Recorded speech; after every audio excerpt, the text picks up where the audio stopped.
السلام على من لا نبي بعده. فأعوذ بالله السميع العليم من الشيطان الرجيم. بسم الله الرحمن الرحيم.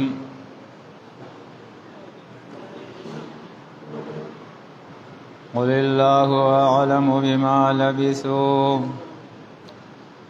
له غيب السماوات والأرض أبصر به وأسمع ما لهم من دونه من ولي ولا يشرك في حكمه أحدا.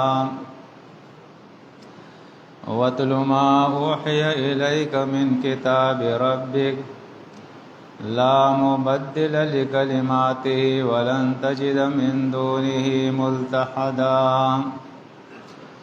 واصبر نفسك مع الذين يدعون ربهم بالغداة والعشي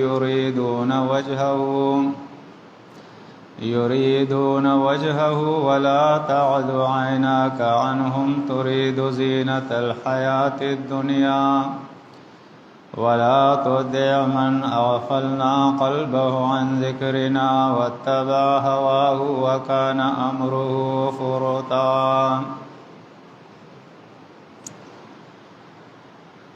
سورۃ الکہف کی آیت 26 سے آیت 28 تک آیت تلاوت کی ہے.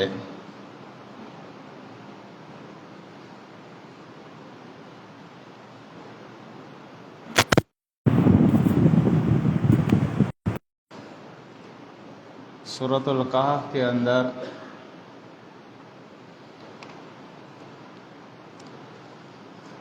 کچھ واقعات اللہ رب العزت نے بیان کیے ہیں. کہف والوں کا، غار والوں کا واقعہ، ذوالقرنین کا واقعہ اور خضر علیہ السلام اور موسیٰ علیہ السلام کا واقعہ.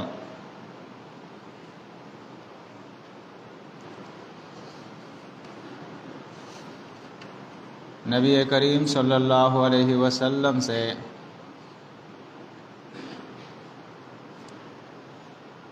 آزمانے کے لیے پوچھا گیا کہ یہ واقعات کیا ہے، ان کی حقیقت کیا ہے، تفصیل کیا ہے. تو آپ صلی اللہ علیہ وسلم نے فرمایا کل میں اس کا جواب تمہیں دے دوں گا.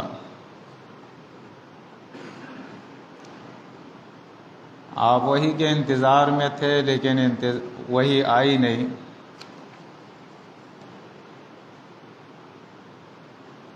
اور جب وحی آئی تو اس کے اندر اللہ رب العزت نے یہ پوری سورہ کہف نازل فرمائی اور ان سوالات کے جوابات اللہ رب العزت نے دے دیے.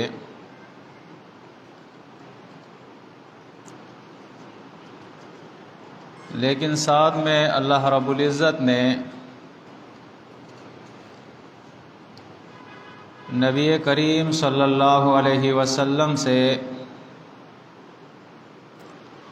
یہ بھی فرما دیا وَلَا تَقُولَنَّ لِشَيْءٍ إِنِّي فَاعِلٌ ذَلِكَ غَدًا إِلَّا أَن يَشَاءَ اللَّهُ. کسی کام کے نسبت یہ نہ کہنا کہ یہ کام میں کل کرنے والا ہوں،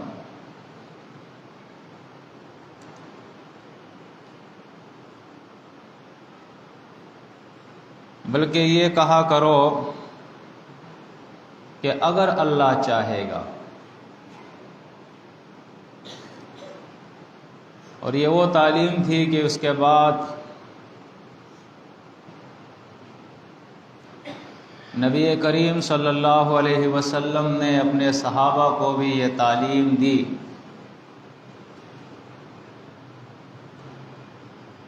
ایک دفعہ ایک صحابی نے نبی کریم صلی اللہ علیہ وسلم سے متعلق یہ فرما دیا کہ ما شاء اللہ و ما شئت، اگر اللہ چاہے گا اور تو چاہے گا۔ تو نبی کریم صلی اللہ علیہ وسلم نے انہیں تعلیم دی، ٹوکا انہیں،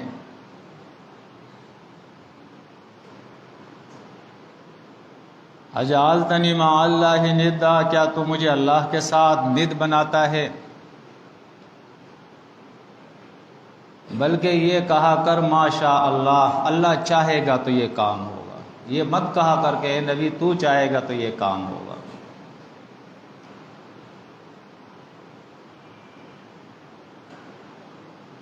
اس پہلے ہی واقعے کے اندر اللہ رب العزت نے اصحاب کہف کے جو اللہ کے سچے اولیاء تھے، یعنی ایک تو وہ اولیاء ہے جو اس دور کے اندر لوگوں نے بنائے ہیں، جن کے اندر اکثریت صوفیاء کی ہے، اور صوفیاء بدترین مشرک ہے۔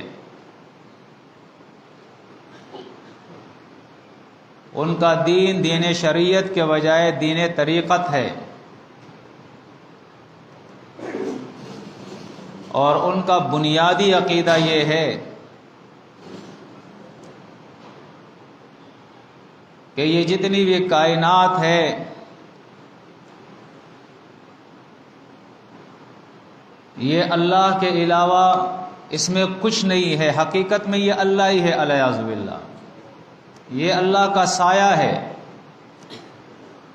یہ اس کے نور کا ٹکڑا ہے، اس کے نور کا جز ہے یہ سب، اور اللہ نے اپنا اظہار اس مخلوق سے کیا ہے۔ اور الیاذ باللہ یہاں تک وہ آگے بڑھے ہیں اپنے عقیدے کے اندر کہ ہمارے عوام کے اندر تو صرف اتنا عقیدہ انہوں نے متعارف کرایا ہے کہ نبی غیر نہیں ہے، ولی غیر نہیں ہے، یہ بھی اللہ کا حصہ ہے،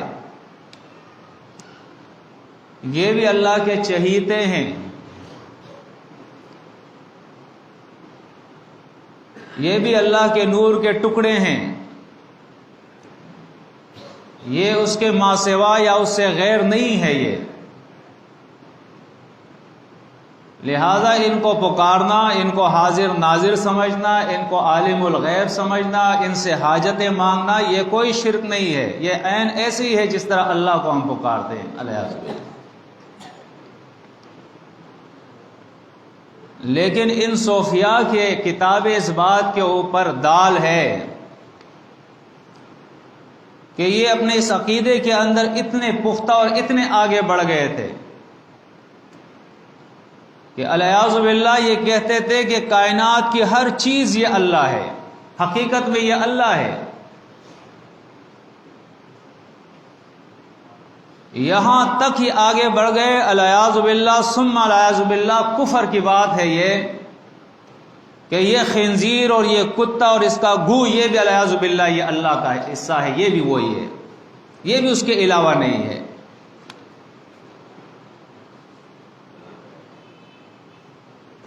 اور یہ عقیدہ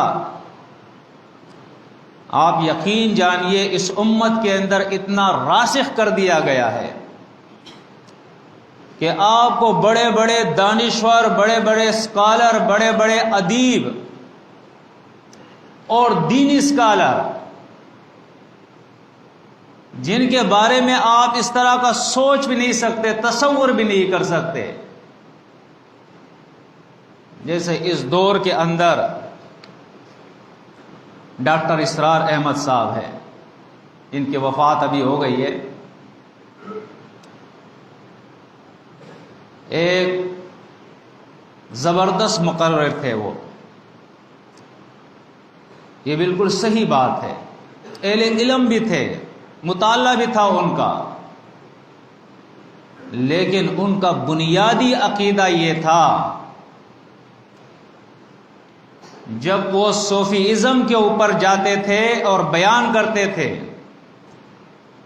تو وہ بھی چار ناچار اس نقطے پہ آ کے پہنچ جاتے تھے کہ یہ ہر چیز جو ہے یہ اللہ کے نور سے ہی ہے. اللہ نور السماوات والارض، اور یہ دلیل وہ پیش کرتے تھے. حالانکہ قرآن کہتا ہے کہ اللہ وہ ہے جعل الظلمات والنور، جس نے ظلمات اندھیروں کو اور نور کو بھی اس نے پیدا کیا. نور اللہ کی مخلوق ہے، اور یہ قرآن کی دلیل ہے، نص قطعی ہے. لیس کمثلہ شیء، اس کی تو مثل ہی نہیں ہے. لہذا یہ ایک باطل عقیدہ ہے جو اس امت کے اندر بڑے حد تک پھیلا دیا گیا ہے، اور بہت ہی کم لوگ ہیں جو اس باطل عقیدے سے بچے ہوئے. یہ صوفیت کا عقیدہ، اور اس کے بعد جب ہر چیز کو اللہ کا جز بنا دیا، اس کا حصہ بنا دیا، اس کا ٹکڑا بنا دیا، تو شرک کے لیے راہ انہوں نے ہموار کر دی. یہ اللہ کے سچے ولی، جن کو قرآن ولی کہتا ہے، سچا مومن کہتا ہے،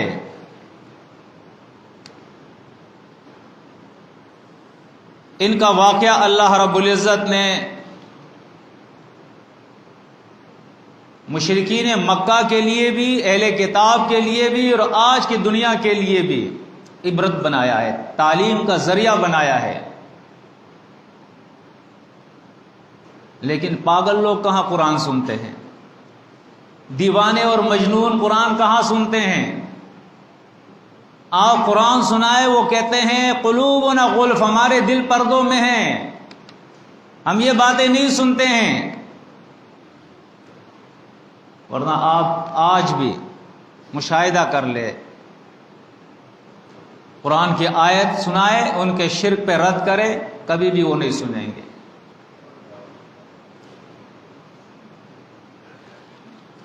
اللہ فرماتا ہے انہم فتیۃ آمنوا بربہم وزدناہم ھدا. یہ کچھ جوان تھے. یہ مسئلہ جو ہے یہ بزدل قسم کے لوگوں کا نہیں ہے، یہ بڑا سخت مسئلہ ہے. اور اس مسئلے کی حقیقت آپ سمجھے،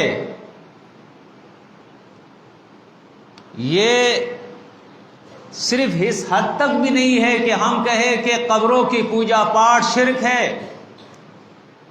یا رسول اور یا علی مدد کہنا شرک ہے، تعویذ گلے میں لٹکانا شرک ہے، بس بات ختم ہو گئی.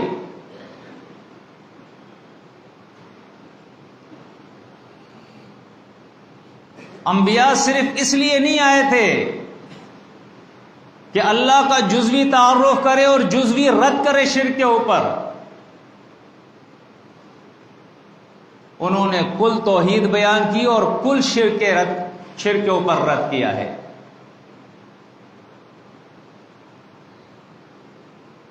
کیونکہ قرآن کہتا ہے سورہ النحل کے اندر اللہ فرماتا ہے وَلَقَدْ بَعَثْنَا فِي كُلِّ أُمَّةٍ رَسُولًا أَنِ اعْبُدُوا اللَّهَ وَاجْتَنِبُوا الطَّاغُوتَ.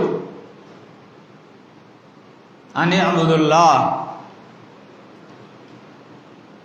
تمام انبیاء اس مسئلے کے لیے اللہ نے ان کو بھیجا ہے کہ اللہ کی عبادت کرو، اس کی بندگی کرو، اس کے سامنے جھکو، اسی کو اپنا الہ، مشکل کشا، حاجت روا مانو، اور اسی کے قانون کے تحت تمہیں زندگی گزارنی ہوگی. ما لکم من الہ غیرہ، اس کے علاوہ کوئی الہ نہیں ہے تمہارا. سورۃ اعراف دیکھے، سورۃ ہود دیکھے، سورۃ شعراء دیکھے، ایک ایک 7 نمبر سے اللہ نے 7 انبیاء کا. سورۃ انعام دیکھے 18 انبیاء کا اللہ رب العزت نے ان کے واقعات بیان کیے ہیں، ان کی دعوت پیش کی ہے کہ دعوت ان کی کیا تھی، یا قوم اعبدوا اللہ ما لکم من الہ غیرہ. کوئی اور جھگڑا نہیں تھا. اور یہی بات اللہ کو پسند ہے. وَمَنْ أَحْسَنُ قَوْلًا مِّمَّنْ دَعَا إِلَى اللَّهِ کہ لوگوں کو اللہ کی طرف بلایا جائے, اللہ سے ان کا رابطہ جوڑا جائے, تعلق جوڑا جائے.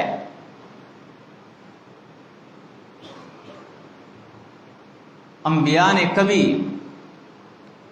اس کے علاوہ کوئی اور مقصد اپنا نہیں بنایا ہے. یوسف علیہ السلام دیکھے, آزاد دنیا میں بھی نہیں ہے, جیل کے اندر ہے, لیکن جیل کے اندر ہی وہ جو دعوت دے رہا ہے قرآن اس کا ذکر کر رہا ہے. آپ دیکھیں, وہ کہہ رہا ہے یا صاحبی السجن, اے میرے جیل کے ساتھیوں سنو, ارباب متفرقون خیر ام اللہ الواحد القہار, یہ جو تم نے الگ الگ اپنے الہ بنائے ہیں, کوئی تمہارا الہ ہے جس کے سامنے تم جھکتے ہو,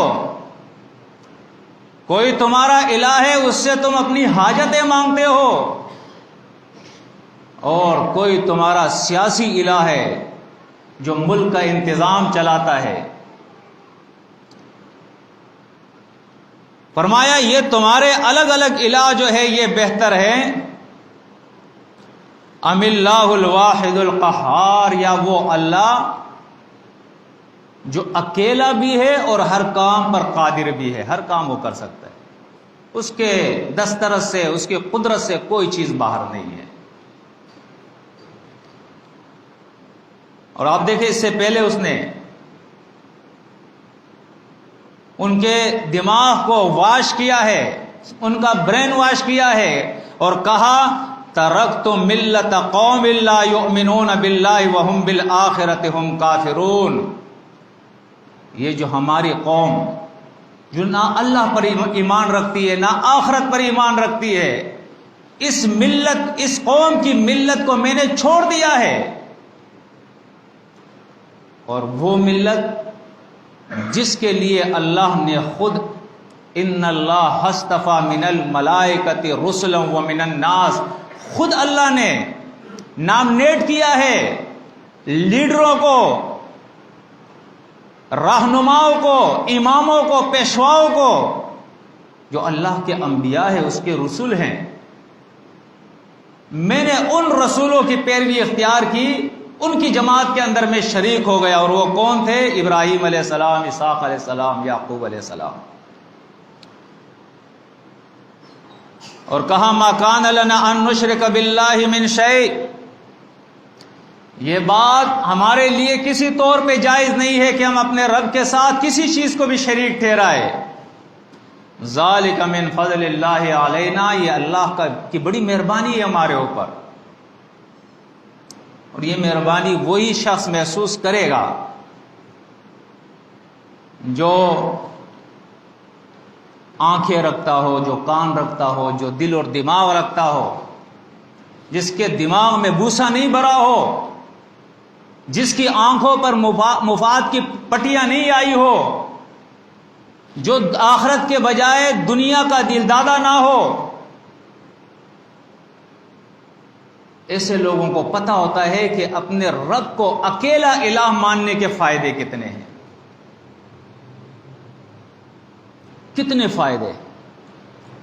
دیکھیں آج پوری امت جو اللہ کو ایک نہیں مانتی ہے, تعویذ پہ عقیدہ, جادو پہ عقیدہ, نظر پہ عقیدہ, دجال پہ عقیدہ, قبروں پہ عقیدہ, مزاروں پہ عقیدہ, پیروں پہ عقیدہ, ملنگوں پہ عقیدہ, مرشدوں پہ عقیدہ, ہر چیز پہ عقیدہ بنا ہوا ہے. پوری قوم آج پریشان ہے. بیماری آتی ہے کسی نے جادو کر دیا, تکلیف آتی ہے کسی نے جادو تعویذ کر دیا, کوئی پریشانی آتی ہے کسی نے نظر لگا دی, پھر در در کی ٹھوکریں کھاتے ہیں, کبھی ایک مولوی کے پاس, کبھی دوسرے مولوی کے پاس, کبھی ایک درگاہ پہ, کبھی دوسرے درگاہ پہ, کبھی ایک پیر کے پاس, کبھی دوسرے پیر کے پاس, کہ کہیں سے مجھے میری حاجت پوری ہو جائے. حاجتیں کون پوری کرتا ہے؟ یہ ٹھوکریں کھاتا رہتا ہے. جو ایک اللہ کا نہیں ہوگا وہ اسی طرح ہوگا، اسی طرح کی ٹھوکریں کھاتا رہے گا، ذلیل اور خوار ہوتا رہے گا، اور کہیں سے بھی اس کی حاجت پوری نہیں ہوگی۔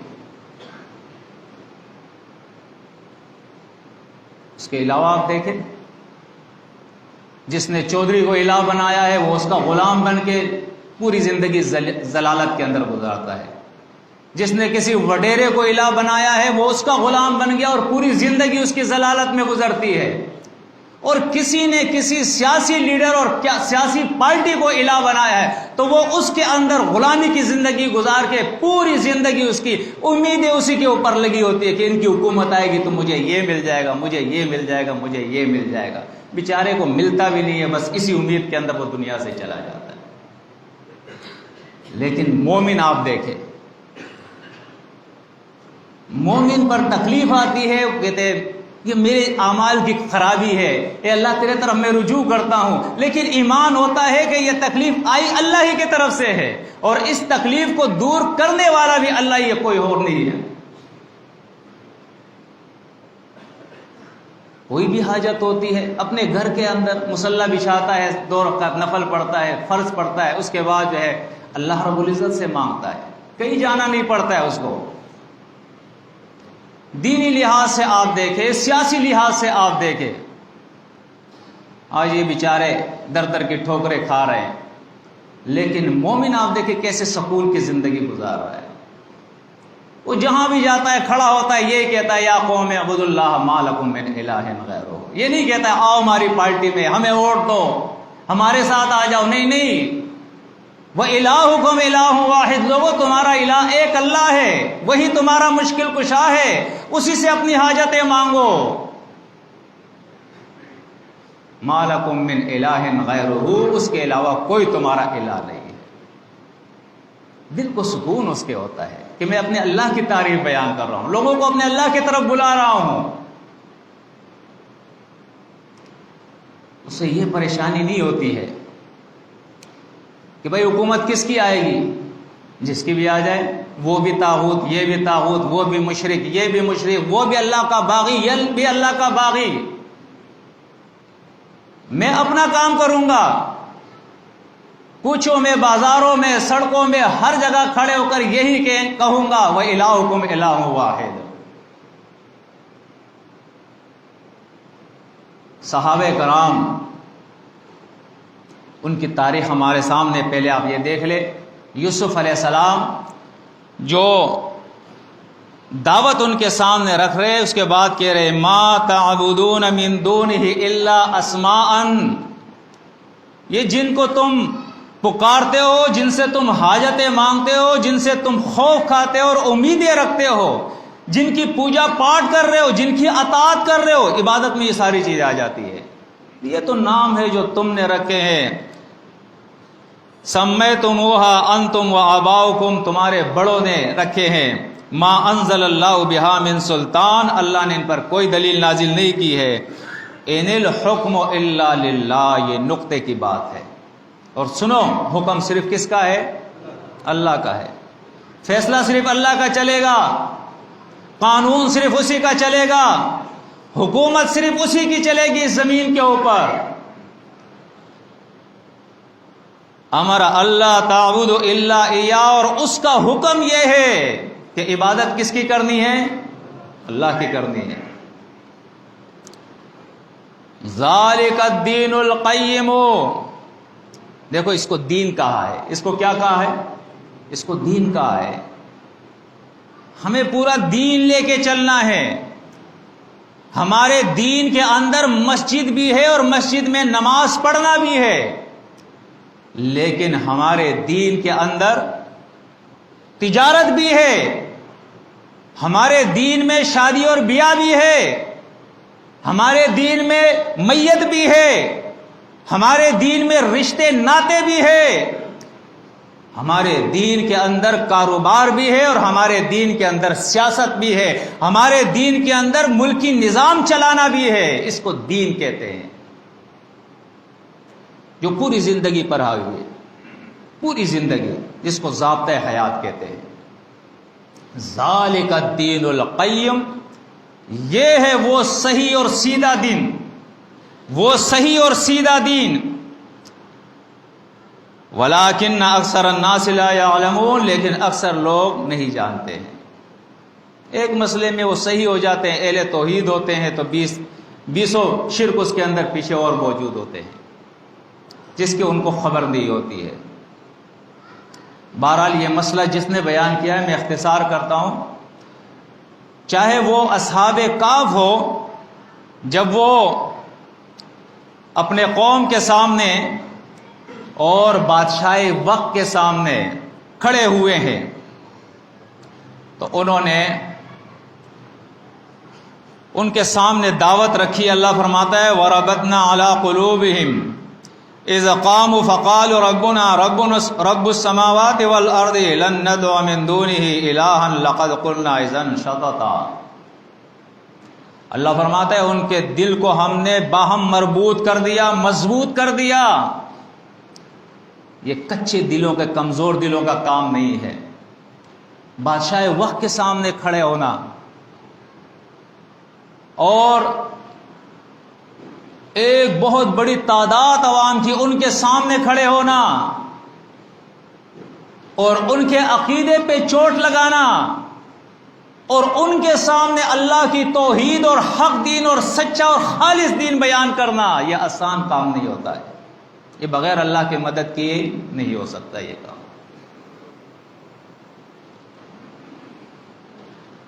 تو انہوں نے کہا کہ ہمارا رب وہ ہے جو آسمانوں کا رب ہے، جو زمین کا رب ہے، اس کے علاوہ ہم کسی اور کو اپنے حاجت کے لیے نہیں پکارتے ہیں۔ اگر ایسا کہیں گے تو یہ بات بڑی ظلم اور زیادتی کی اور بعید از عقل بات ہوگی،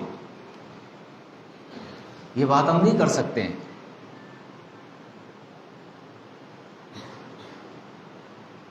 اور پھر قوم کے شرک کے بارے میں وہ کہتے ہیں ہؤلاء قوم اتخذوا من دونہ الہا آلہہ، کہ ہماری اس قوم نے اللہ کے علاوہ دوسرے حاجت روا بنا دیے، لولا یاتون علیہم بسلطان بین، حالانکہ دلیل ان کے پاس کوئی نہیں ہے۔ تو کیوں نہیں لاتے وہ دلیل ان کے پاس کوئی نہیں ہے۔ یہ دعوت جب انہوں نے پیش کی ہے تو خود قرآن اس واقعے کے آخری حصے کے اندر بیان کرتا ہے کہ جب وہ غار میں چلے گئے اور اللہ نے ان کو سلا دیا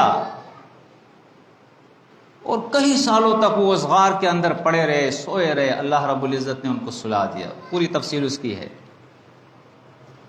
پھر اللہ نے ان کو اٹھایا، وَكَذَلِكَ بَعَثْنَاهُمْ لِيَتَسَاءَلُوا بَيْنَهُمْ، تاکہ آپس میں ایک دوسرے سے پوچھے۔ قال قائل منہم کم لبثتم، ایک بولنے والے نے ان میں سے بولا اپنے ساتھیوں سے، سارے اللہ کے سچے ولی ہے، حالانکہ مرے بھی نہیں، زندہ ہے، صرف سلا دیا تھا اللہ نے اور اب وہ نیند سے جاگے ہے۔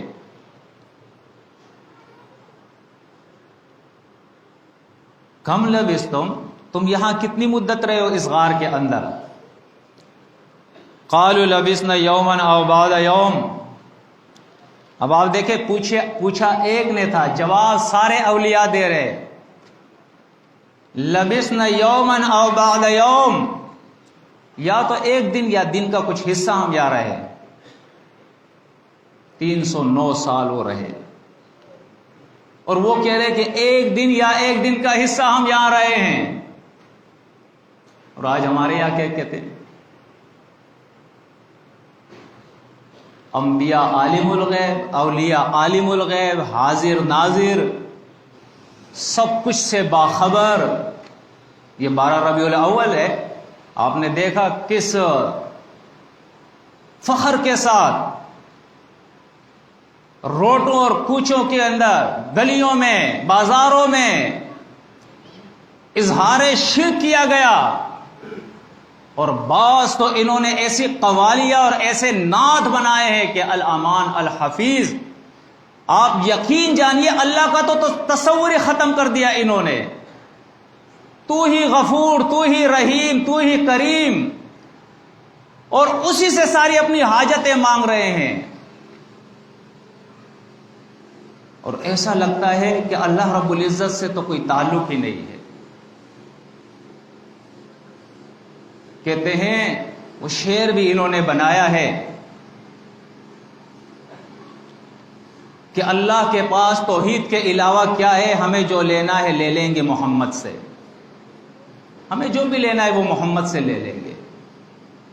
انہیں معلوم نہیں ہے کہ محمد نے تو اپنے دندان مبارک شہید کیا، اپنا خون بہایا، اور طائف والوں نے اسے زخمی کیا، مکے والوں نے اسے مارا، اس کے صحابہ کو شہید کیا، ظلم و ستم کے پہاڑ ان کے اوپر ڈال دیے۔ ایک ہی تو مسئلہ تھا کہ وہ کہتے تھے کہ احد احد اللہ ایک ہے، اس کا کوئی شریک نہیں ہے۔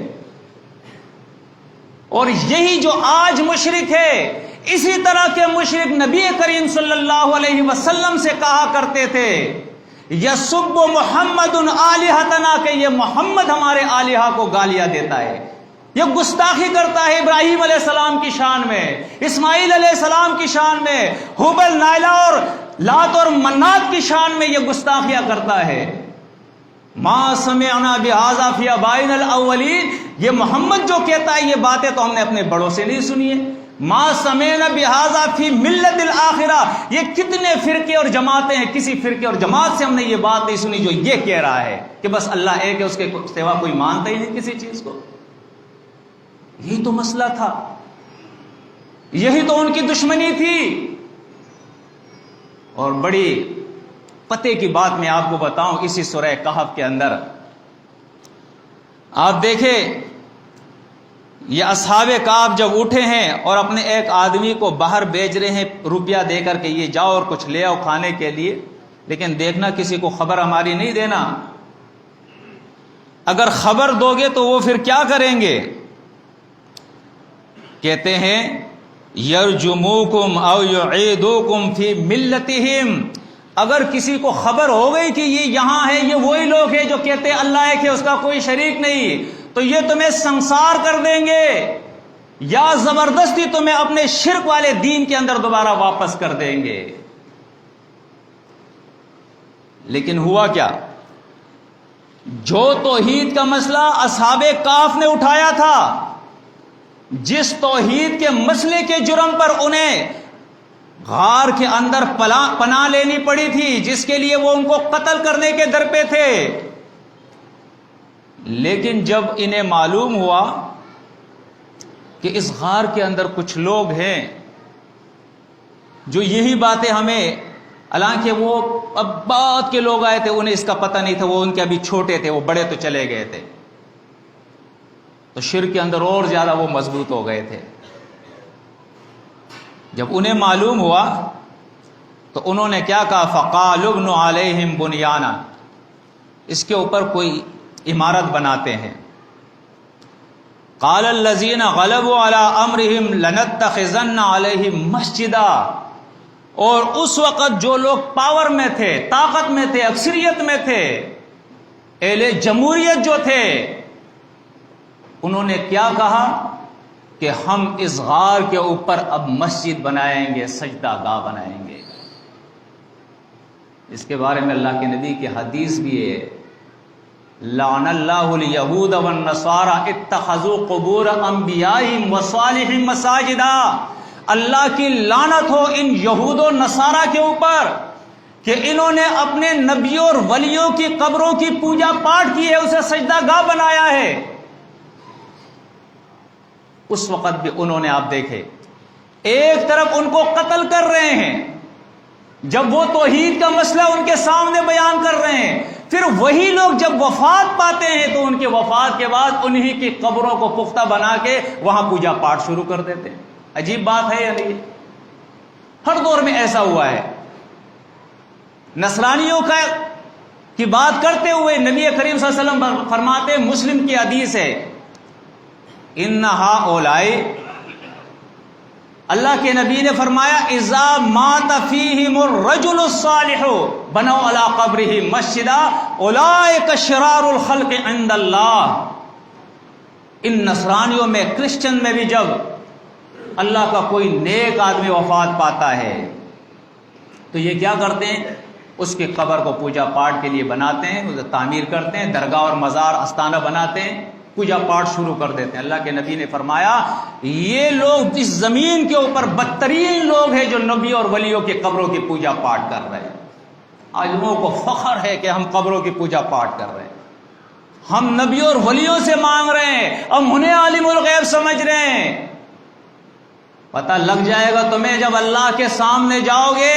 سورۃ الانعام دیکھو، اللہ فرماتا ہے یہ قسمیں پھر کھائیں گے جب جہنم کو دیکھیں گے، واللہ ربنا ما كنا مشرکین، اے اللہ تو ہمارا رب ہے، ہمیں تیری قسم کہ ہم نے تیرے ساتھ شرک نہیں کیا ہے۔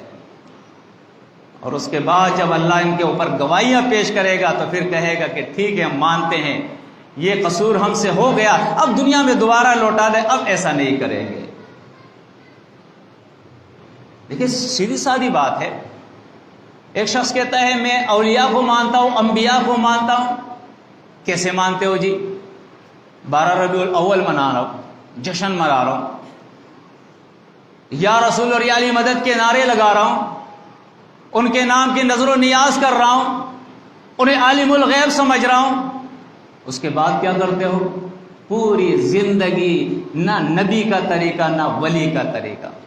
یہ میرا مشاہدہ ہے اور اپنا مشاہدہ بھی آپ کر لیں اس طرح، یہ جتنے بھی قبر کے پجاری ہیں، نبیوں اور ولیوں کے پجاری ہیں، صبح سے شام تک یہ دکانوں پہ جھوٹ بولتے رہیں گے، دغا بازیاں کرتے رہیں گے، ملاوٹ کرتے رہیں گے، دھوکے دیتے رہیں گے، ذخیرہ اندوزی کرتے رہیں گے، رشوت لیتے رہیں گے، سود کے کاروبار کے اندر ملوث ہوں گے، بے پردگی اور بے حیا اور فحاشی کے کام کرتے ہوں گے، نشے کرتے رہیں گے، تماشے کرتے رہیں گے۔ ان کی شادیاں بھی سنت کے خلاف اور ان کی غمیاں بھی سنت کے خلاف ہوگی۔ بس سال میں ایک دفعہ عید میلاد النبی منا لو، یہ ہے عاشق رسول۔ پوری زندگی میں ان کو نبی کی سنت یاد نہیں آتی ہے، حالانکہ اللہ کے نبی نے فرمایا، بخاری کی حدیث ہے، لا تطرونی کما اطرت النصارى عیسی ابن مریم، جس طرح عیسی ابن مریم کو ان نصرانیوں نے، کرسچن نے اللہ کے ساتھ شریک کر دیا، اللہ کے صفات، اس کے ذات، اس کے حقوق اور اختیارات کے اندر تم ایسا نہ کرنا۔ انما انا عبد ورسولہ، میں اللہ کا بندہ اور اس کا رسول ہوں، فقولوا عبد اللہ ورسولہ، مجھے بس اللہ کا بندہ اور اس کا رسول کہو، یہ محبت ہے۔ اور دوسری حدیث میں اللہ کے نبی نے فرمایا، من احب سنتی فقد احبنی ومن احبنی کان معی فی الجنہ، جو میری سنت سے، میرے دین سے، میرے طریقے سے عمل محبت کرے گا وہ اصل میں مجھ سے محبت کرتا ہے، وہ جنت میں میرے ساتھ ہوگا۔ قبر کے پجاری کو نہیں کہا کہ میرے ساتھ ہوگا، یا رسول مدد کے نعرے لگانے والے کو، عید میلاد النبی منانے والے کے بارے میں نہیں کہا، فرمایا جو میری سنت سے محبت کرتا ہے وہ میرے ساتھ جنت میں ہوگا۔ میرے بھائی تقویٰ کی زندگی گزار، عید میلاد النبی منانے سے جنت میں نہیں جائے گا، نہ تو شفاعت کا حقدار بنے گا۔ قرآن کہتا ہے رسول کہے گا، وقال الرسول یا رب ان قوم اتخذوا ھذا القرآن مہجورا، اے اللہ اس قوم نے اس قرآن کو چھوڑ دیا تھا اس لیے آج جہنم میں جا رہے ہیں۔ اللہ کا رسول فرمائے گا، بخاری کی حدیث ہے، سحقن سحقن لمن غیر بعدی، انہیں دور کر دو، جہنم میں لے جاؤ جنہوں نے میرے بعد میرے دین کو بدلا ہے۔ چیلنج کریں آپ ان کو، ان کے مولویوں کو چیلنج کریں، کسی قرآن کی ایک آیت سے آپ بتائیں کہ عید میلاد النبی ہے، نبی کی وفات یا نبی کی پیدائش کا دن منانا ہے، کسی ایک آیت کو پیش کرو، احادیث کے سرمایہ میں کوئی حدیث پیش کرو، نبی کریم صلی اللہ علیہ وسلم کے پورے دور میں آپ بتائیں کہ اللہ کے نبی نے کہا ہے کہ عید میلاد النبی مناؤ، میری پیدائش کا دن مناؤ، ایک حدیث پیش کر دو، ایک قول پیش کر دو، نبی کا فعل پیش کر دو۔ ابو بکر کا دور آیا، عمر کا دور آیا، عثمان کا دور آیا، علی کا دور آیا، خلفائے راشدین کا یہ دور چلا ہے، کسی ایک دور میں ثابت کرو کہ انہوں نے یہ جلوس نکالے ہیں، یہ نعت پڑھے ہیں، یا رسول مدد کے نعرے لگائے، ان کے نام کی دیگیں پکائی، ان کی پیدائش کا دن منایا ہے، کوئی بتاؤ، کوئی ایک دلیل تو دے دو۔ اللہ کے نبی نے فرمایا میں کہہ دوں گا سحقن سحقن لمن غیر بعدی، جنہوں نے یہ بدعات دین کے اندر ایجاد کیے ہیں۔ دیکھا دیکھی کس کی ہے جی؟ کرسچن، جو 25 دسمبر کو عیسیٰ علیہ السلام کے پیدائش کا کیک کاٹتے ہیں، آج یہ محمد صلی اللہ علیہ وسلم کا کیک کاٹتے ہیں۔ اور نادان بیچارے اتنے بن جاتے ہیں، اگر ان سے کوئی کہے کہ یہ 12 ربیع الاول پیر کا دن یہ نبی کریم صلی اللہ علیہ وسلم کی وفات کا دن ہے، یہ 12 وفات ہے، یہ پیدائش کی تاریخ نہیں۔ پیدائش کی تاریخ میں تو اختلاف ہے کہ یہ 12 ہے، 8 ہے، 9 ہے، اختلاف ہے۔ کہتے ہیں تمہارا دماغ خراب ہو گیا، ہم تو نبی کی وفات مانتے ہی نہیں، ہم تو کہتے ہیں ان کو موت آئی نہیں۔ جس کو موت نہیں آتی وہ کون ہوتا ہے جی؟ یہ آیات الکرسی کے بھی کافر ہے، قرآن کے بھی کافر ہے۔ اللہ لا الہ الا هو الحی القیوم، آیات الکرسی شروع کرتے ہو نا، اللہ ہی ان صفات کا مالک ہے جو ہمیشہ سے ہے اور ہمیشہ رہے گا، اسے موت نہیں آتی اور پوری کائنات کا اکیلا نظام چلا رہا ہے۔ یہ اللہ کی صفت ہے، یہ انسان کی صفت نہیں ہے۔ اللہ محمد صلی اللہ علیہ وسلم سے سورہ زمر آیت 30 میں فرماتا ہے اِنَّكَ مَيِّتٌ وَإِنَّهُمْ مَيِّتُونَ ثُمَّ إِنَّكُمْ يَوْمَ الْقِيَامَةِ عِندَ رَبِّكُمْ تَخْتَصِمُونَ۔ محمد تجھے بھی موت آئے گی، محمد ان کو بھی موت آئے گی۔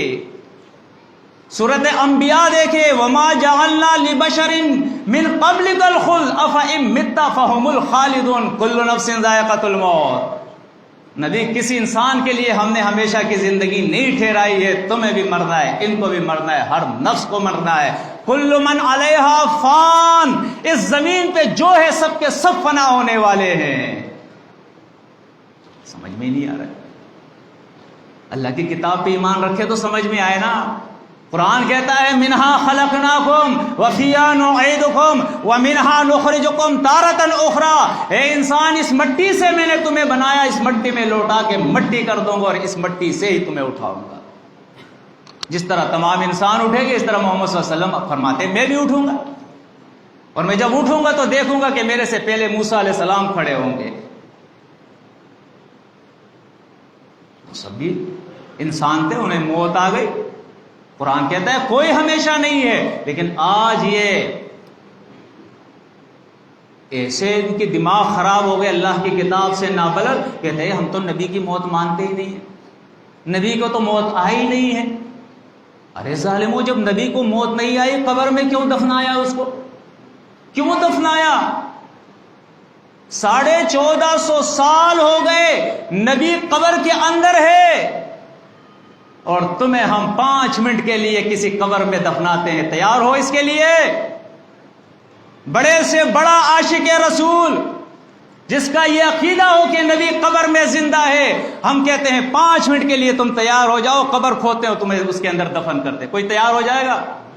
نہ کوئی مولوی تیار ہوگا اور نہ کوئی عامی تیار ہوگا۔ اور نبی کے لیے یہ، اور دوسری طرف آپ دیکھیں اتنے دماغ ان کے خراب ہو گئے ہیں کہ اللہ کا نبی معراج پہ گیا تھا آسمانوں پر، اور وہاں اللہ کے نبی نے کہا کہ یہ گھر کس کا ہے؟ کہا اے نبی یہ تیرا ہے۔ کہا مجھے چھوڑو، کہا نہیں ابھی زندگی کا کچھ حصہ باقی ہے، جب وہ پورا ہوگا تو اس گھر میں آؤ گے۔ کون سی بات اس کی ان کے مانے؟ کبھی قبر میں زندہ مانتے ہیں، کبھی کہتے ہیں موت ہی نہیں آئی، کبھی کہتے ہیں کہ اوپر آسمانوں پر جنتوں میں زندہ ہے۔ کون سی بات مانے؟ اصل میں جب اللہ کی کتاب کو کوئی نہ مانے، اس طرح کی ساری چیزیں پھر ہوتی ہے۔ بہرحال آپ دیکھیں تو یہ ان کا حال ہے، زندگی میں ان کی بات نہیں مانی اصحاب کہف کی، لیکن موت کے بعد ان کی درگاہ بنائے، ان کے استانے بنائے، ان کی پوجا پاٹ شروع کر دی۔ 950 سال نوح علیہ السلام تبلیغ کر رہے، 950 سال۔ اور تبلیغ کیا ہے؟ بخاری کی حدیث دیکھے، امام بخاری حدیث لائے ہیں کہ سورۃ نوح کے اندر جو 5 نام ہے، ود، یغوث، یعوق، سواع اور نصر،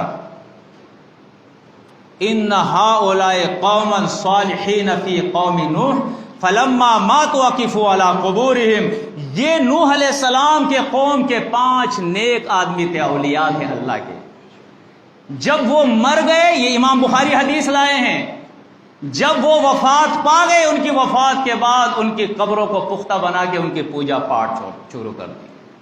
اور یہی پھر 5 اولیاء ثم صارت هذه الاوثان فی قبائل العرب، ان کے بت بنا کے، تصویریں بنا کے جگہ جگہ انہوں نے رکھ دی کہ یہ وہ اللہ کے اولیاء ہے، ان کے یہاں بت رکھنے سے ہماری حاجتیں پوری ہوگی، یہاں برکتیں آئے گی، گھر میں تصویر لگانے سے برکتیں آئے گی، جس طرح آج بھی لوگ لگا رہے اپنے پیروں کی تصویریں لگا رہے. اللہ کا نبی فرماتا رہے، علی کی ڈیوٹی لگائی، اللہ تدا تمثالا الا تمستہ ولا قبرا مشرفا الا سویتہ، کوئی تصویر نہ چھوڑنا، ختم کر دو تصویروں کو، کوئی قبر زمین سے اونچی نہ ہو، کوئی درگاہ کوئی آستانہ نہ ہو، زمین کے برابر کر دو ان کو. لیکن حدیثوں کو مانے تو یہ شرک چھوڑے نا. بہرحال آپ دیکھیں جو آیتیں آپ کے سامنے میں نے تلاوت کی ہے، ان آیات کے اندر اللہ فرماتا ہے وَلَبِثُوا فِي كَهْفِهِمْ 300 سِنِينَ وَازْدَادُوا 9 کہ یہ اصحاب کہف جو ہے اس غار کے اندر 309 سال تک رہے. قُلِ اللَّهُ عَالَمُ بِمَا لَبِثُوا، کہو کہ اللہ خوب جانتا ہے اس مدت کو جو انہوں نے وہاں گزاری ہے. لَهُ غَيْبُ السَّمَاوَاتِ وَالْأَرْضِ، وہ آسمان اور زمین کا غیب جانتا ہے. اب صر بھی و اسمع، وہ خوب دیکھنے اور خوب سننے والا ہے. ما لہم من دونہ من ولی ولا یشرک فی حکمہ احدا، اللہ کے علاوہ ان کے لیے کوئی کارساز اور کوئی مددگار نہیں ہے.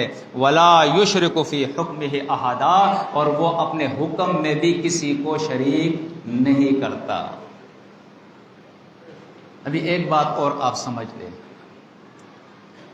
یہاں تک تو بات ہو گئی الحمدللہ، ساتھ ہی ان چیزوں کو سمجھ بھی گئے کہ گلے میں تعویذ لٹکانا، کالا دھاگا باندھنا، کڑا باندھنا، چھلے انگلیوں میں ڈالنا، گھر پہ کالا جھنڈا لگانا، گائے کا سینگ لگانا، گھوڑے کا نال لگانا دکانوں پہ مکانوں پہ، یا اسی طرح نظر بد کا عقیدہ، جادو کا عقیدہ، دجال کا عقیدہ، قبروں کو پکارنا، ولیوں کو پکارنا، نبیوں کو پکارنا، یہ سارا شرک ہے. اللہ ایک ہے، اس کا کوئی شریک نہیں ہے. لیکن بہت سارے لوگ ہمارے قوم کے اور کچھ لوگ ہمارے جماعت کے بھی ایسے ہیں جو آج تک اس غلط فہمی کے اندر ہے کہ ہمارا دین دین اسلام، جس طرح انہوں نے مشہور کیا ہے کہ مولوی کی دوڑ مسجد تک، بس ہمارا دین تو یہی ہے کہ مسجد جاؤ، نماز پڑھو، روزہ رکھو، حج اور عمرہ ادا کرو، چہرے پہ داڑھی رکھ لو، بس، اور اس کے علاوہ تو نہیں ہے. یہ سیاسی نظام جو ملک کا چلانا ہے نا، یہ ہمارا کام نہیں ہے، یہ تو دوسروں کا کام ہے. یہ کس کا کام ہے جی؟ یہ امریکہ کا کام ہے، یہ برطانیہ کا کام ہے، یہ چین کا کام ہے، یہ روس کا کام ہے. اس کے لیے یہ بین الاقوامی ممالک جو ہے وہی یہ نظام چلائیں گے. یہ بین الاقوامی سپر طاقتیں جو ہے، ان سپر طاقتوں سے کوئی اور بھی سپر طاقت ہے یا نہیں ہے؟ جی ہے یا نہیں ہے؟ تو وہ سپر طاقت جو ان سے زیادہ سپر طاقت ہے میرا اللہ، تو انہوں نے زندگی گزارنے کے لیے تو نظام بنا لیے. کسی نے سوشلزم بنایا، کسی نے کمیونزم بنایا، کسی نے سیکولرزم بنایا، کسی نے جمہوریت بنایا. یہ سارے نظام انہوں نے بنا دیے، اور میرا اللہ جو ہے وہ نظام نہیں بنا سکا. جی وہ کہتا ہے کہ بس تم نمازیں پڑھو، باقی جو تمہارے سیاسی لیڈر ہوں گے نا، حکومت چلانا، نظام چلانا، یہ ان کا کام ہے. یہ بات صحیح ہے؟ اس کا مطلب ہے کہ ہم دین کو سمجھے ہی نہیں ہے. دین اس کا نام ہی نہیں ہے. دین تو قوانین کا نام ہے، ضابط حیات کا نام ہے. اور اللہ فرماتا ہے سورۃ المائدہ آیت 3 کے اندر، الیوم اکملت لکم دینکم واتممت علیکم نعمتی ورضیت لکم الدین ورضیت لکم الاسلام دینا.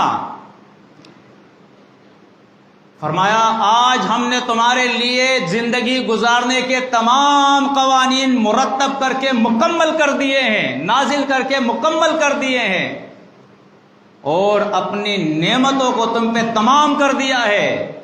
اور سنو، تمہارے لیے چاہے وہ عبادات ہو یا چاہے وہ ملک کی سیاست چلانا ہو، انتظام چلانا ہو، اس کے لیے وَرَضِيتُ لَكُمُ الْإِسْلَامَ دِينًا، اسلام دین اللہ نے پسند کیا ہے. کون سا دین؟ اسلام بھی۔ دیکھیں، اسلام اور جمہوریت یہ متضاد چیزیں ہیں۔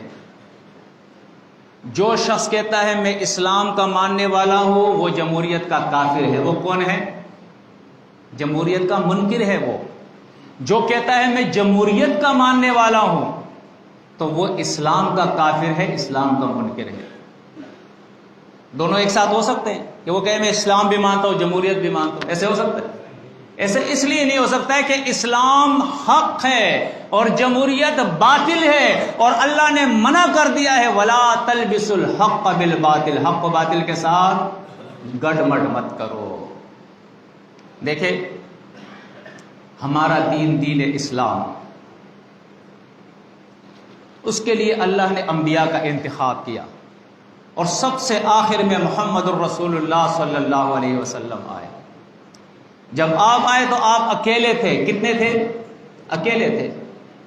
آپ کی سیاسی جماعت، آپ کی جماعت اور اجتماعیت کا جو نقطہ آغاز تھا وہ کیا تھا؟ یا ایھا الناس قولوا لا الہ الا اللہ تفلحوا۔ لوگوں اس بات کا اقرار کر لو کہ اللہ اکیلا الہ ہے، کوئی اور الہ نہیں ہے۔ اللہ کے نبی صلی اللہ علیہ وسلم نے یہ دعوت شروع کی، ہر طرف سے مخالفت شروع ہو گئی، چند لوگ ایمان لے آئے، بڑی مشکل اور تکلیف کے اندر تھے وہ بیچارے۔ یہ اب جب دیکھا کہ ہر قسم کی تکلیف دینے کے باوجود یہ اپنی دعوت سے پیچھے نہیں ہٹتے، تو پھر انہوں نے آ کے ان کے پاس کچھ لالچ دینے کی کوشش کی۔ کہا دیکھو محمد، تم اپنی اس دعوت سے باز آ جاؤ، تمہارا جو بھی مطالبہ ہو نا ہم ماننے کے لیے تیار ہیں۔ اگر تمہیں دولت چاہیے تو اتنا چندہ اکٹھا کریں گے کہ بے حساب چندہ اکٹھے کریں، مزے کر پھر کھاتا رہا، پوری زندگی کھا۔ اگر تجھے کوئی عورت پسند ہے تو ہاتھ رکھ دے، جو پسند ہوگی اس کا نکاح تیرے سے کرا دیں گے۔ اگر تجھے کوئی اور چاہیے، بادشاہی چاہیے تیرے کو اپنا بادشاہ بنا دیتے، کوئی مسئلہ تو نہیں ہے، تیرے کو اپنا بادشاہ بنا دیتے۔ اللہ کے نبی صلی اللہ علیہ وسلم آج کے اس مومن کی طرح نہیں تھے۔ اللہ کے نبی صلی اللہ علیہ وسلم نے فرمایا سنو، میرے اس ایک ہاتھ میں اگر سورج اور دوسرے میں چاند بھی رکھ دو نا تو میں باز نہیں آؤں گا، یہی کہتا رہوں گا یا ایھا الناس قولوا لا الہ الا اللہ تفلحوا والہکم الہ واحد۔ اس بات کو تم سمجھتے ہو یہ کیا میں کیا کہہ رہا ہوں؟ یہ مشن کیا ہے؟ لنخرج العباد من عبادت العباد۔ میں تو دنیا میں آیا ہوں لوگوں کی غلامی سے نکالنے کے لیے۔ کوئی اب کسی وڈیرے کا غلام نہیں ہوگا، کوئی کسی ملک کا غلام نہیں ہوگا، کوئی کسی سرمایہ دار کا غلام نہیں ہوگا، کوئی کسی جاگیردار کا غلام نہیں ہوگا، کوئی کسی سردار کا غلام نہیں ہوگا، کوئی کسی پارٹی کا غلام نہیں ہوگا، کوئی کسی لیڈر کا غلام نہیں ہوگا۔ بندہ ہوگا تو کس کا ہوگا؟ اللہ کا ہوگا۔ یہ میرا مشن ہے دنیا کے اندر، اور اس مشن کے لیے اس نے پھر کام کیا ہے، دن رات ایک کر کے، تکلیفیں برداشت کر کے، بھوک اور پیاس برداشت کر کے چند نفوس پیدا کیے ہیں۔ کیوں؟ اس لیے کہ آج آپ دیکھیں نا، اگر پی ٹی آئی کا زور ہوتا ہے تو سب وہیں چلے جاتے، یہ سارے چودھری وڈیرے سارے ادھر ہی چلے جاتے، یہ وہاں ہو جاتے۔ پھر اگر اوپر سے فون آتا ہے کہ بھائی فلاں کی حکومت آنے والی ہے تو وہاں سے سارے منہ پھیر کے پھر دوسرے کے پاس چلے جائیں گے۔ اور عوام بھی ایسی ہے، جہاں دیکھتی ہے کہ بھائی اس کی حکومت آنے والی ہے تو اسی پارٹی میں گھس جائیں گے، زندہ باد زندہ باد۔ ارے بے مانو، یہ تمہارا ایمان ہے؟ اصل داتا کو تم بول گئے جو دینے والا ہے، ان کے پیچھے پڑ گئے ہو تم۔ اور کتنی شرم کی بات ہے، ان لیڈروں کو آپ دیکھیں جب یہ جاتے ہیں ان کی گاڑی کے پیچھے پیچھے دوڑیں گے، ہاتھ لگائیں گے، آگے بھاگیں گے، پیچھے بھاگیں گے۔ ایک میں تو میں نے دیکھا وہ ان کا جو سیکورٹری ہے اس کو ڈنڈے بھی مار رہا ہے، پھر بھی یہ پیچھے پیچھے بھاگ رہے۔ کوئی شرم کرو، کوئی حیا کرو۔ تمہارے لیے اللہ نے لیڈر مقرر کیا ہے، وہ کون ہے؟ محمد الرسول اللہ صلی اللہ علیہ وسلم۔ وہ مولانا فضل الرحمان نہیں ہے، وہ عمران خان نہیں ہے، وہ نواز شریف نہیں ہے، وہ بلاول بھٹو نہیں ہے، وہ کون ہے؟ وہ محمد الرسول اللہ صلی اللہ علیہ وسلم ہے۔ تمہارے لیے اللہ نے سیاسی نظام بنا دیا ہے، وہ اسلام ہے۔ پھر آپ دیکھیں یہ سیاسی نظام کس طرح بنتا ہے۔ اس کے بعد جب تکلیف زیادہ ہوئی فرمایا ہجرت کرے، پہلے حبشہ اور پھر مدینہ کے طرف، اور اس کے بعد جو کچھ لوگ بن گئے ہیں تو طالبان کی طرح ایسا نہیں کیا کہ نشئی بھی اس کے ساتھ ہے اور زناکار بھی ان کے ساتھ ہے اور ان پڑھ بھی ان کے ساتھ ہے اور سب کچھ ان کے ساتھ ہے، نہیں۔ لقد من اللہ علی المؤمنین اذ بعث فیہم رسولا من انفسہم یتلو علیہم آیاتہ ویزکیہم ویعلمہم الکتاب والحکمہ۔ نبی نے ان کو اپنے گرد بٹھایا ہے، صحابہ کو اللہ کی کتاب ان کو سکھائی ہے، قرآن کا علم دیا ہے، ان کی زندگیوں میں تقوی پیدا کیا ہے، حرام اور حلال کی تمیز پیدا کی ہے۔ پہلے ان کو مسلم بنایا ہے، مومن بنایا ہے، انسان بنایا ہے، اور ان کو انصاف کرنے والا بنایا ہے کہ بیوی کے ساتھ انصاف، بچوں کے ساتھ انصاف، ماں باپ کے ساتھ انصاف، پڑوسی کے ساتھ انصاف، مسافر کے ساتھ انصاف، ہر شخص کے ساتھ انصاف کرو گے، نوکر کے ساتھ انصاف، مالک کے ساتھ انصاف۔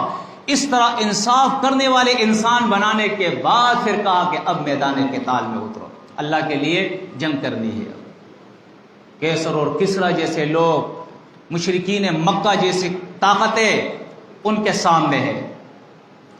ایک طرف صحابہ کرام جنگ بدر آپ دیکھیں 313، دوسرے طرف وہ 1000، اور 1000 کے پیچھے کئی ہزار، کئی لاکھ ان کے پیچھے، پوری دنیا ایک طرف ہے اور وہ 313 دوسرے طرف ہے۔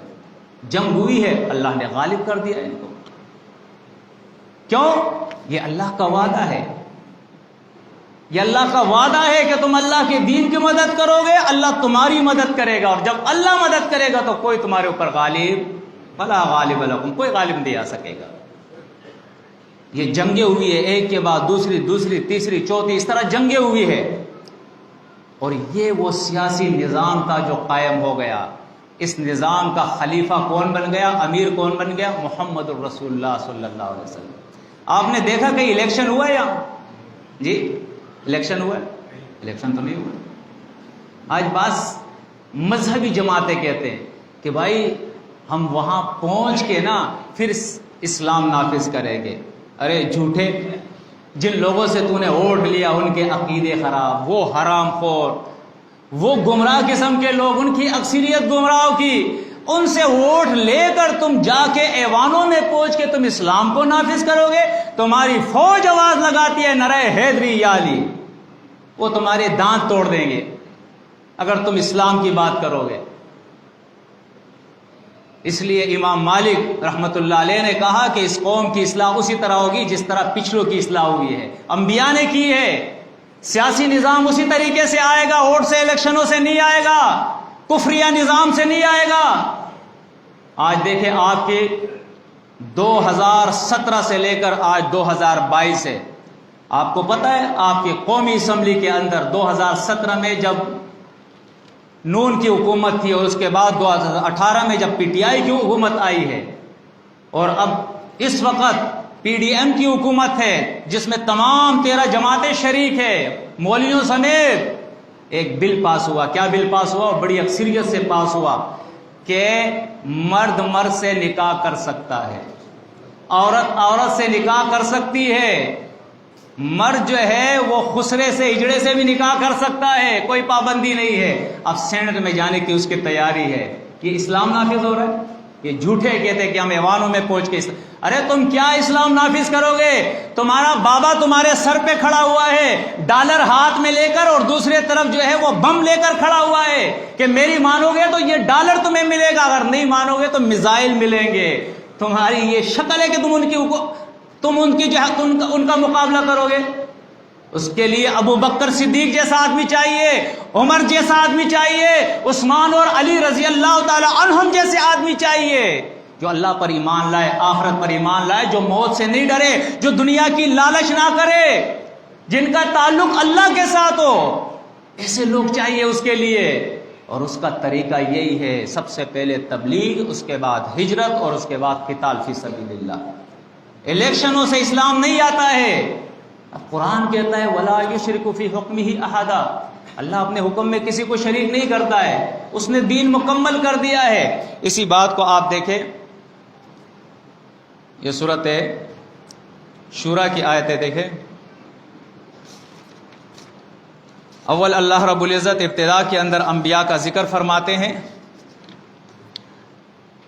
فرمایا وَكَذَلِكَ أَوْحَيْنَا إِلَيْكَ قُرْآنًا عَرَبِيًّا، یہ قرآن عربی ہم نے نازل کیا۔ اس کے بعد اللہ رب العزت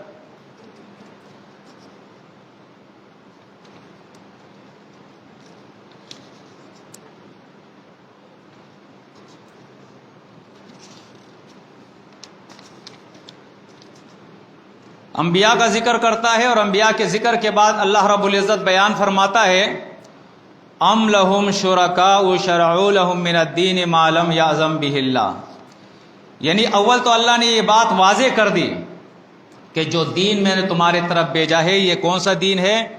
شرع لکم من الدین ما وصى به نوح والذی اوحینا الیک وما وصینا به ابراہیم وموسیٰ وعیسیٰ ان اقیموا الدین ولا تتفرقوا فیہ کبر علی المشرکین ما تدعوہم الیہ اللہ یجتبی الیہ من یشاء ویہدی الیہ من ینیب۔ اللہ فرماتا ہے یہ دین جو تمہیں ملا ہے، جو محمد صلی اللہ علیہ وسلم کو ہم نے دیا ہے، یہ آج سے نہیں، یہ نوح علیہ السلام سے چلا آ رہا ہے، یہ نظام نوح علیہ السلام سے چلا آ رہا ہے۔ اب جب محمد صلی اللہ علیہ وسلم نے، آپ پیچھے کو چھوڑے، محمد صلی اللہ علیہ وسلم نے جب اسلامی حکومت، جس کو آج ہمارے یہاں بھی ریاست مدینہ کہتے ہیں، اب یہ سیاست المدینیہ جو ہے عربی کا لفظ ہے، اس کو یہ کیا چیز ہے؟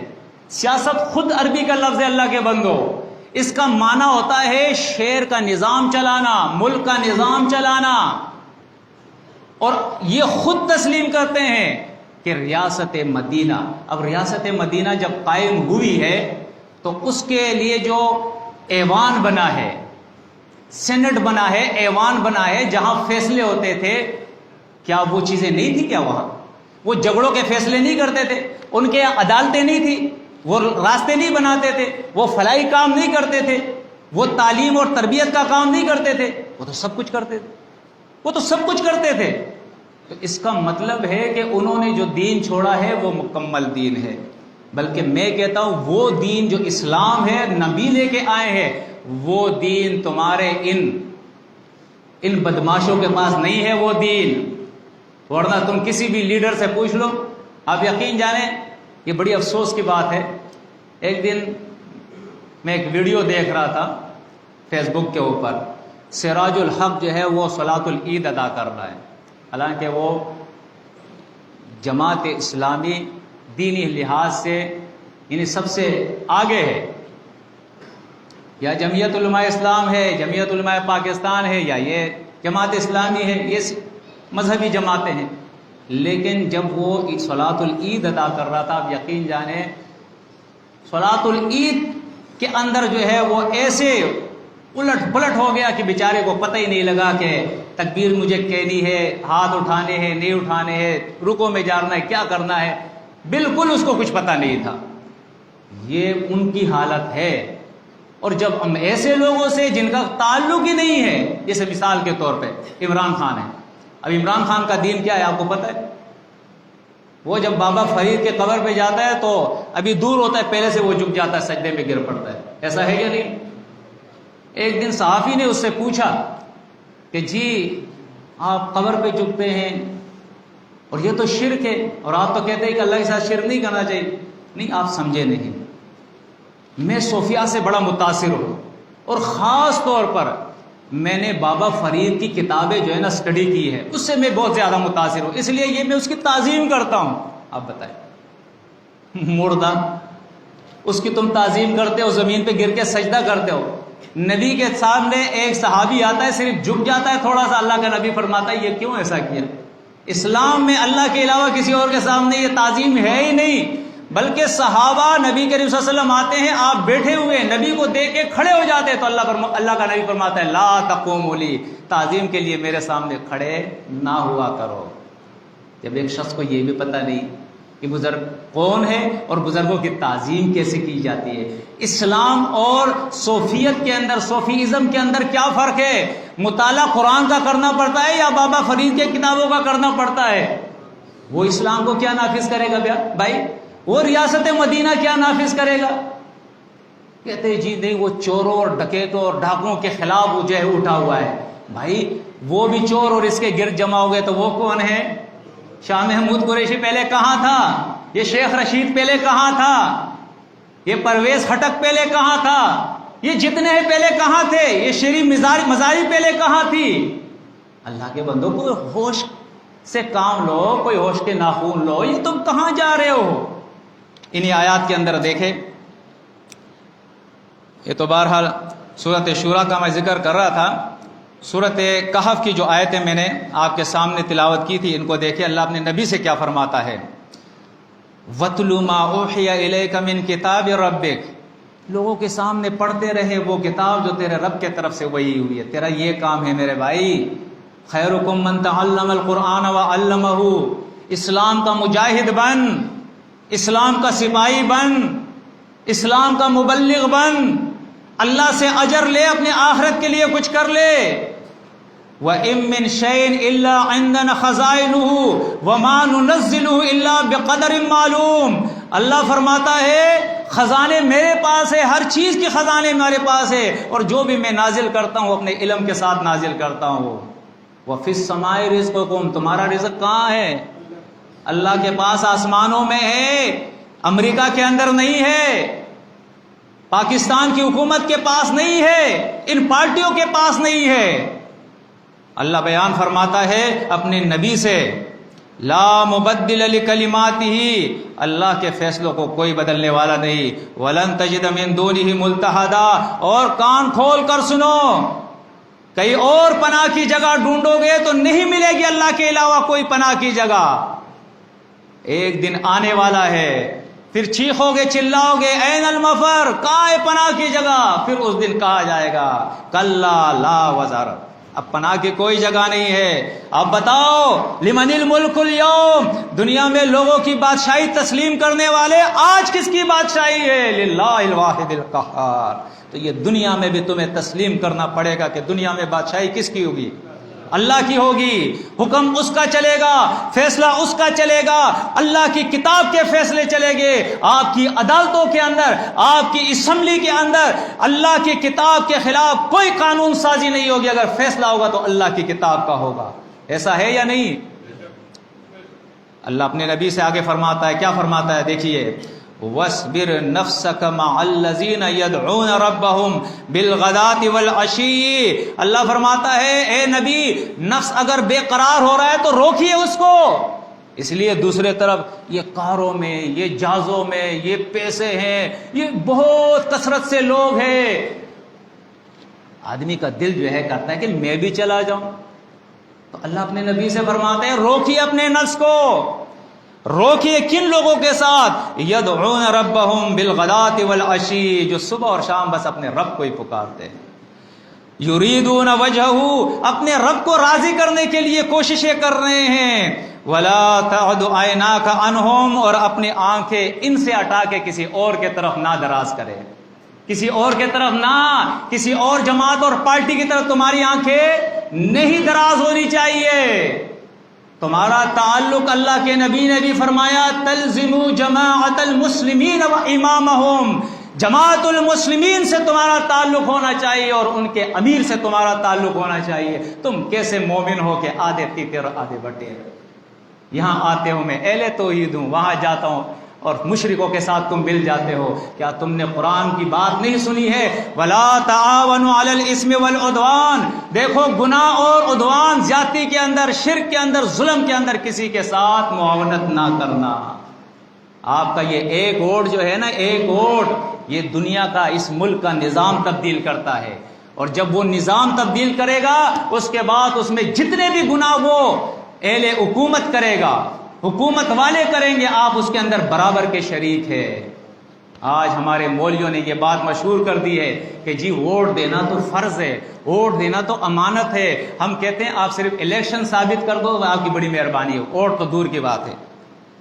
ووٹ دینا امانت ہے لیکن امریکہ کے یہاں، برطانیہ میں فرض ہے لیکن امریکہ اور برطانیہ میں وہ سزا دیں گے اگر کوئی جمہوریت کو نہ مانے۔ اللہ کے یعنی اللہ نے اپنے نبی سے نہیں کہا، صحابہ سے نہیں کہا کہ تم ووٹ دو اور الیکشن لڑو، نہ انہوں نے ووٹ دیا نہ الیکشن کسی صحابی نے ووٹ دیا، تو کیسے امانت ہو گئی؟ آج مولوی مسجدوں میں کہتے ہیں یہ امانت ہے، لوگوں کو گمراہ کرتے ہیں۔ اللہ بیان فرماتا ہے ترید زینت الحیات الدنیا، کیا تو دنیا کی زینت کا ارادہ رکھتا ہے؟ فرمایا ولا تطع من اغفلنا قلبه عن ذکرنا، دیکھو ان لوگوں کے پیچھے، اس شخص کے پیچھے نہ چلنا جس کا دل میرے کتاب ذکر سے غافل ہے۔ ان سیاسی جماعتوں میں کون ایسا ہے جس کا تعلق قرآن کے ساتھ ہو؟ ہے کوئی ایسا؟